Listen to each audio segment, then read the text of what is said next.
Monggo ke depan sini yang sudah sholat majma' sekalian bikin barisan. Nanti kita langsung sambil menunggu teman-teman kita yang mau ikut sholat berjamaah.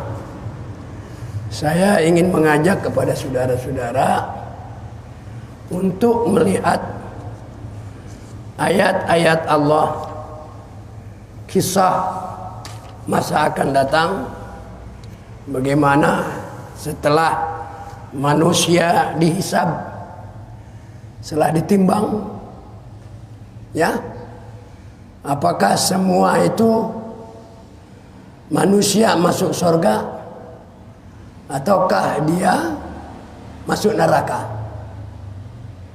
Maka siang hari ini kita melihat di akhir surat Az-Zumar di ayat 73 ya, yang berbunyi, saudara menjelaskan, Bismillahirrahmanirrahim, alhamdulillah wassalatu wassalamu ala asrafil anbiya wal mursalin sayyidina wa maulana Muhammadin wa ala alihi wa sahbihi ajmain. Amma ba'du, saudara-saudaraku seiman, seagama, seyakinan. Yang pertama, kita panjatkan puji dan syukur, Allah masih tetap memberikan nikmat iman, nikmat sehat, nikmat umur. Dengan adanya iman kita masih hidup. Kita bisa manfaatkan datang ke tempat yang mulia, rumahnya Allah, tempat kita bersama bersujud dan berrukuk.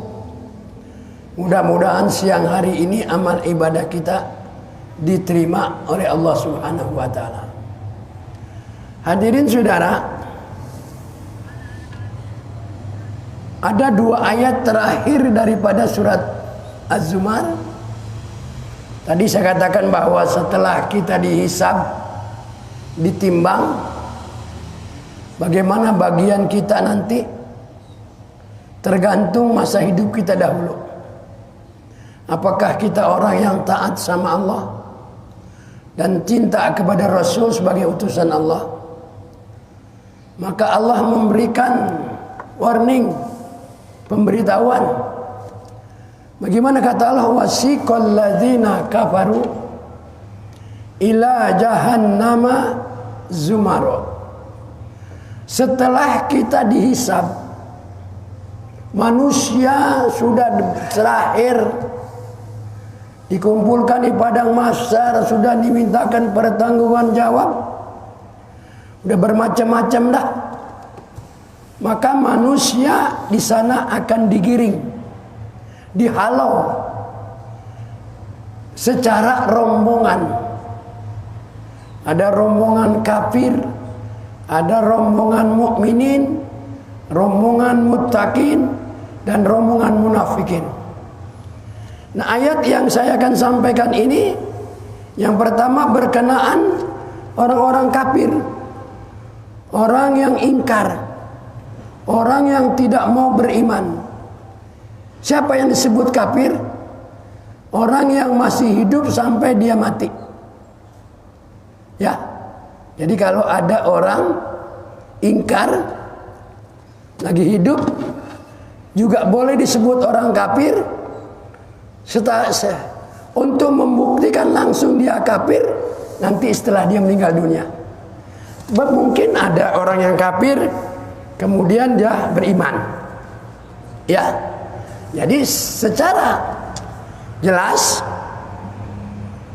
bahwa orang yang ingkar kepada Al-Quran, orang yang tidak mempercayai kepada Nabi sebagai utusan Nabi Muhammad, ya, dia percaya saja kepada nabi-nabi yang dulu. Dia percaya kepada Nabi Isa. Dia percaya kepada nabi-nabi yang telah dulu yang menyampaikan, tetapi dia tidak beriman sekarang ini masa dunia kita, tidak beriman kepada Nabi Muhammad. Maka itu pun disebut orang kafir. Nah, orang-orang yang ingkar kata Allah, Nanti satu saat dia akan digiring. Kemana itu? Ila jahannama zumaro. Dia akan dihalau, akan digiring secara bergelombol, secara rombongan. Kemana? Ke tempat yang tidak mengenakan, yaitu neraka. Tempat orang yang ingkar, tempat orang yang tahu tidak mau mentaati ajaran Allah. Bagaimana riwayat ini? Allah gambarkan, hatta idza ja'uha futihat abwabuha. Jadi apabila rombongan ini sudah sampai di pintu neraka, futihat, dibuka pintu neraka. Rombongan udah banyak nih. Kita bisa membayangkan, saudara, ya, orang yang berjuta-juta, bermiliar-miliar yang tidak iman, ramai-ramai digiring, dihalau oleh malaikat untuk memasuki tempat perjanjian Allah. Orang yang nggak taat dan orang yang taat ada tempatnya masing-masing. Bagaimana setelah dia sampai di pintu neraka? Pintu neraka itu dijaga oleh seorang malaikat, yaitu namanya malaikat Malik, seorang rasul. Apa kata penjaga neraka? Wa qala lahum khazanatuha. Dan berkatalah mereka, lahum, kepada mereka. Siapa? Tadi si penjaga neraka, para malaikat penjaga neraka. Alam ya'tikum rusulun minkum. Apakah tidak ada seorang rasul yang datang kepadamu, pada kalian? Ini pertanyaan malaikat nih kepada rombongan itu, yang tugas para rasul itu yatluna alaikum, menyampaikan, membaca ayat-ayat Allah. Ya, baik kitab Zabur, baik kitab Injil, baik kitab Taurat, baik kitab Al-Quran. Sebab masa itu, saudara, tidak semua orang itu percaya kepada Injil masa itu, dan tidak semua orang percaya kepada Zabur. Tidak semua orang percaya kepada kitab Taurat masa itu. Ada yang beriman kepada para nabi yang membawa ayat-ayat Allah, dan ada pula yang tidak beriman. Sama dengan sekarang. Terakhir Nabi Muhammad diutus oleh Allah sebagai nabi penutup. Jadi semua manusia diwajibkan percaya kepada Nabi Muhammad, harus dia ikut kepada Nabi Muhammad apa yang dia sampaikan. Tapi setelah disampaikan, saudara, masih ada yang tidak percaya. Paham nih? Ada yang percaya dengan bahasa gayanya Sang Widi. Ada lagi percaya kepada Hindu, Buddha, Konghucu. Dan ada percaya lagi dengan agama yang dibawa oleh Nabi Isa dahulu. Yang semestinya semua itu setelah Nabi Isa, maka Allah perintahkan manusia seluruhnya dari dulu sampai sekarang, dia harus mengikuti dan mengimani kepada yang Allah utus. Siapa? Nabi Muhammad sallallahu alaihi wasallam. Nah, manakala orang itu tidak percaya kepada Nabi sebagai utusan, tidak percaya Al-Quran sebagai firman Allah yang dibacakan oleh Nabi, maka di sanalah dikatakan orang kafir. Paham nih? Ya, orang kafir, nggak percaya sama Al-Quran. Orang kafir dulu juga ada sebelum Nabi Muhammad, sampai sekarang. Setelah Nabi Muhammad sebagai penerus, penutup, Ya, banyak. Masih ada. Banyak. Karena kita harus udah pegang teguh. Jadi bagaimana? Kata malaikat, apakah tidak ada seorang nabi yang membacakan ayat-ayat Allah?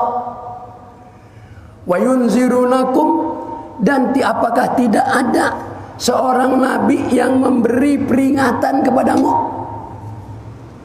Liqa yaumikum hadza, sehingga pertemuan kalian kali hari ini kok bisa kamu nih sampai di sini mau masuk neraka, bahasa gampang bagi kita. Kan ada nabi yang menyampaikan, apa enggak ada? Kalau sekarang gini dah, apa enggak ada ulama-ulama yang membacakan ayat-ayat Allah yang dibawa oleh nabi? Tapi kalian tidak percaya, Allah masukkan kamu ke neraka. Apa enggak ada? Tuh, gampang ya. Paham enggak tuh? Paham kan? Apa enggak ada? Tetapi jawaban mereka, saudara, qalu bala. Orang rombongan yang makan masuk neraka berkata, qalu bala, ya benar telah datang para nabi dahulu. Walakin haqqat, akan tetapi telah pasti berlaku, ditetapkan siapa? Kalimatul azab, yaitu ketetapan azab siksa neraka jahanam buat kalian. Allah tetepin. Pokoknya siapa yang ingkar, enggak percaya sama Allah, tempatnya neraka. Habis perkaranya. Kata malaikat. Apa kata malaikat? Kelanjutannya yaitu kalimatul azab alal kafirin qila dkhulu abwaba. Kata malaikat penjaga neraka, masuk dah kamu. Masuk. Pintu neraka khalidina fiha, kamu tinggal di salamnya. Siapa itu neraka tempatnya? Babisal maswal mutakabbirin. Neraka itu tempat orang yang sombong-sombong. Jadi orang kalau nggak mau sholat, apalagi nggak percaya, itu namanya orang sombong. Ya, sama juga sekarang orang Islam tapi nggak Allahu Akbar, nggak mau sholat, nggak percaya adanya sholat, itu pun orang yang sombong. Banyak nggak saudara kita Islam sombong dia? Kalau dia mau angkat tangan takbir setiap hari siang dan malam 5 kali, berarti dia orang yang menyerah. Karena Islam itu artinya menyerah. Kalau orang nggak menyerah, dia nggak sholat. Nah ini saudara, perlu kita perhatikan diri kita. Ya, ini cerita ayat orang-orang kafir. Tapi kelanjutannya, kata Allah, berbahagia wasiqal ladzina taqaw rabbahum ilal jannati zumara. Berbeda dengan orang yang mau jamaah, orang yang mau sholat, orang yang mau puasa, orang yang mau berinfak, mau mengeluarkan zakat, orang yang bersedekah, orang yang suka istighfar, orang yang suka membaca kalimat-kalimat thayyibah. Bagaimana kata Allah? Akan digiring pula mereka kemana? Ke sorga. Apabila sudah datang sampai di pintu sorga, apa kata malaikat Ridwan? Wa qala lahum khazanatuha, para malaikat berkata, salamun alaikum, selamat, kesejahteraan, kebahagiaan atas kamu. Tibtum, beruntunglah, berbahagialah kalian. Fadkhuluha, makin masuklah kamu ke surga. Khalidina fiha, sebagai orang-orang yang kekal di dalamnya. Ya udah, kalau kita mau nyoba, mau tahu, kita udah yakin adanya surga, ayo bermacam-macam usaha. Tinggalkan, jangan ditinggalin sholat 5 waktu. Ajarkan anak kita, ajarkan istri kita. Jangan bapak doang ibadah. Banyak orang hidup sekarang rumah tangga, bapaknya sholat, bininya nggak sholat, banyak. Ada juga istrinya sholat, ya suaminya nggak sholat, ada. Banyak itu, betul nggak? Nah, ini saudara, ayo ajak teman-teman kita, ikutlah berdakwah. Sampai ngajak teman, ajak tetangga, apalagi teman-teman yang dekat belum mau sholat, tunjukkan dia. Kita punya kewajiban menyampaikan. Kalau sering-sering kita ajak mereka beribadah, ya, maka kita sendiri akan mendapat keuntungan. Kalau toh dia mau, itu orang mendapat hidayat, mendapat taufik. Udah dia sholat, tidak mau masuk masjid, ajak lagi, ayo berjamaah, ajak. Pahalanya 27. Dari rumah tindakan kemari berapa tindakan, dikasih balasan pahala oleh Allah. Tidak ada kerugian.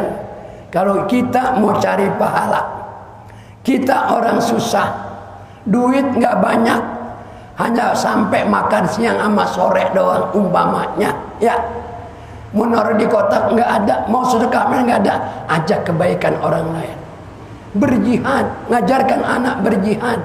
Ya enggak, jangan sampai kita sekarang banyak, ya, suaminya baik betul, ibadah ke masjid, kadang-kadang istri kita kita perhatikan. Bagaimana kurang diperhatikan? Keluar dari rumah, istri kita tidak pakai jilbab, tidak tertutup rambut-rambutnya. Betapa tanggung jawab seorang suami. Jadi sekarang Bapak udah tahu, ya, ajaklah istrinya. Kalau di rumah ada tamu, suruh pakai jilbab menghadapi tamu, ya. Ada teman-teman kita yang datang, jangan dibuka saja aurat. Ini kadang-kadang masih banyak saya melihat tetangga-tetangga kami ini, ya, di rumah tidak mau pakai jilbab. Padahal ini bukan keluar saja suruh tutup auratnya, di rumah pun harus ditutup. Jika ada tamu di luar dari rumah dia yang mau datang, cukup cepat-cepat ambil kudungan, ambil jilbab, menutupi kepalanya. Ini menjadi istri yang baik. Tapi kadang-kadang kita jadi suami kurang perhatian, saudara-saudara. Dianggap saya udah ke masjid, istri saya udah sholat, udah puasa. Hal-hal yang kecil begitu kita tidak perhatikan, kita akan merugi nanti, ya, di akhirat nanti. Maka cukup waktu 10 menit kita tutup dengan suratul Fatihah. Kita minta kepada Allah Subhanahu wa taala dan kita berdoa kepada Allah Subhanahu wa taala buat ayah kita, buat ibu kita yang telah meninggal dunia, dan mertua kita yang sudah tiada, dan guru-guru kita dan para jamaah yang di sini, yang dulu biasa berjamaah di sini, yang biasa sembahyang di sini, mereka sudah meninggalkan kita. Dan orang-orang yang dulu suka baca Quran di sini, mereka enggak baca Quran lagi karena sudah meninggal dunia. Kita doakan mudah-mudahan amal dia diterima oleh Allah Subhanahu wa taala, dan Allah haramkan jasadnya dari api neraka, dan Allah jauhkan dari siksa kubur. Allah masukkan dia ke surga karena rahmat Allah Subhanahu wa taala. Dan kita yang akan meninggal nanti, mudah-mudahan mati kita dalam husnul khatimah. Dan doakan saya nih, sudah 5 bulan suara saya sakit serak terus. Saya obatin tapi belum sembuh, ya. Doakan aja. Jadi kalau kurang serak-serak dikit, ya kan kurang enak, ya. Tapi ujian buat saya. Mudah-mudahan saya sabar. Jadi sabar saya akan mendapat pahala dari Allah Subhanahu wa taala. Al-Fatihah.